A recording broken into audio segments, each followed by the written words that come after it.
CPI శత జయంతి ఉత్సవాల సందర్భంగా నంద్యాల వివేకానంద ఆడిటోరియంలో భారీ సెమినార్ నిర్వహించారు। ఈ కార్యక్రమానికి సిపిఐ జాతీయ కార్యదర్శి రామకృష్ణ, సిపిఎం రాష్ట్ర నేత ప్రభాకర్ రెడ్డితో పాటు పలువురు ముఖ్య నేతలు హాజరయ్యారు। కేంద్రంలోని నరేంద్ర మోదీ ప్రభుత్వం అవలంబిస్తున్న ప్రజా వ్యతిరేక విధానాలను, మతోన్మాదాన్ని అడ్డుకునేందుకు పెద్ద ఎత్తున పోరాటాలు చేస్తామని హెచ్చరించారు। భారత కమ్యూనిస్ట్ పార్టీ శతవార్షికోత్సవం సందర్భంగా దేశమంతటా కూడా పెద్ద ఎత్తున సభలు, సమావేశాలు, సదస్సులు నిర్వహిస్తూ ఉన్నాం।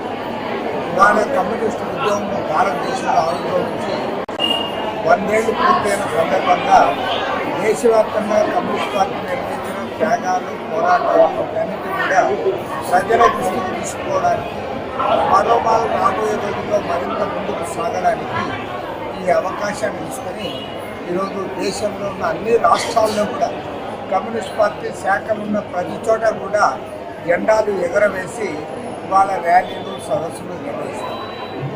వీటన్నిటికీ కూడా ముగింపుగా జనవరి 18వ తేదీ నాడు ఖమ్మం నగరంలో లక్షలాది మందితో భారీ ర్యాలీ నిర్వహిస్తూ ఉన్నాం।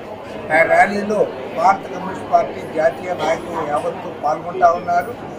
ప్రత్యేకించి మన 2 తెలుగు రాష్ట్రాలు, ఆంధ్రప్రదేశ్, తెలంగాణ రాష్ట్రాల్లో ఉన్నటువంటి కమ్యూనిస్టు శ్రేణులన్నీ కూడా